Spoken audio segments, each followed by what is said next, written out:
सुबह होते ही मेरी माता श्री हो जाती है बावली पागल वीडियो बनाने के लिए।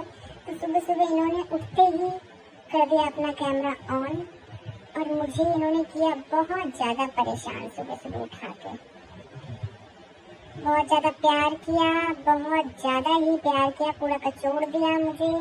और अब जाएंगी ये देखने अपने पेड़ पौधों को कि उनके क्या हाल है, क्योंकि बज रहे हैं सुबह के 6। तो अपने सारे पेड़ पौधे देखेंगी, सबको दिखाएंगी, अपने फूल दिखाएंगी सारे और अपनी मिर्ची दिखाएंगी। फिर जाके कहीं नहीं याद आएगा कि ओह सिम्बा भाई साहब को खाना भी देना है, फिर ये सोचेंगे मेरे खाने के लिए। तो चलो भाई देखिए आज मम्मा मेरे को खाने में क्या दे रही है।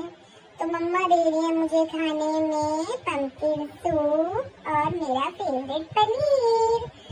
तो मेरा खाना रेडी है और मैं जल्दी से सिट भी कर लेता हूँ क्योंकि मम्मा बिना सिट के तो खाना देंगी नहीं। तो मैं करता हूँ सिट। तो मैंने कर लिया है सिट और मम्मा ने दे दिया खाना। मैं जा रहा हूँ खाना खाने और आप लोग फटाफट मेरे चैनल को कर दो सब्सक्राइब और वीडियो को कर दो लाइक। Bye bye.